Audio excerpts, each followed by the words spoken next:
Rajkot Bhavnagar highway પર બાળકોની દવાનો જથ્થો જાહેરમાં ફેંકી દેવામાં આવ્યો। રાજ સમઢિયાળા ગામે બાળકોની દવાનો જથ્થો મળી આવ્યો છે। ખાનગી મેડિકલ સ્ટોરની દવાનો જથ્થો કોણ નાખી ગયું?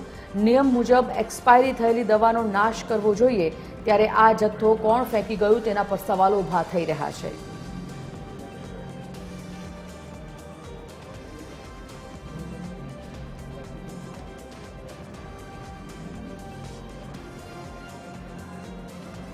તો રાજકોટમાં ખાનગી મેડિકલ સ્ટોરની દવાનો જથ્થો ફેંકી દેવામાં આવ્યો છે, ત્યારે નિયમ મુજબ એક્સપાયરી થયેલી દવાનો સ્ટોક હોય છે તેને નાશ કરવા માટેનો નિયમ છે, પરંતુ આ રીતે બેફામપણે રાજ સમઢિયાળામાં એક્સપાયરી દવાનો જથ્થો જ્યારે ફેંકી દેવામાં આવે છે ત્યારે સવાલ ઊભો થાય છે કે આખરે આટલા મોટા પ્રમાણમાં દવાનો જથ્થો આ રીતે ફેંકી કોણ જ ગયું છે।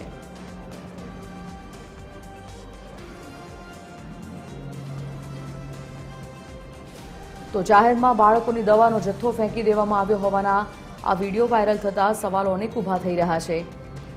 ખાનગી મેડિકલ સ્ટોરની દવાનો જથ્થો આખરે કોણ આ રીતે ફેંકી ગયું તેના પર પ્રશ્ન ઊભા થયા છે।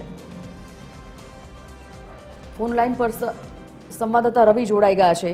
રવિ, બાળકોની દવાનો જથ્થો આ રીતે જાહેરમાં ફેંકી દેવામાં આવ્યો હોવાના સમાચાર, શું કોઈ તપાસ થઈ રહી છે અથવા તો તપાસમાં કોઈ બહાર આવી છે વિગત?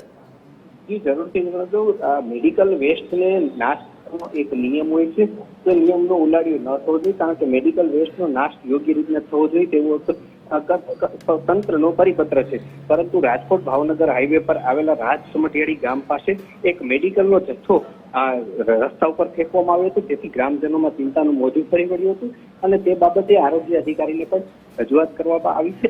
આ અંગે આરોગ્ય વિભાગ દ્વારા તપાસ શરૂ કરી દેવામાં આવી છે। માહિતી માટે ધન્યવાદ।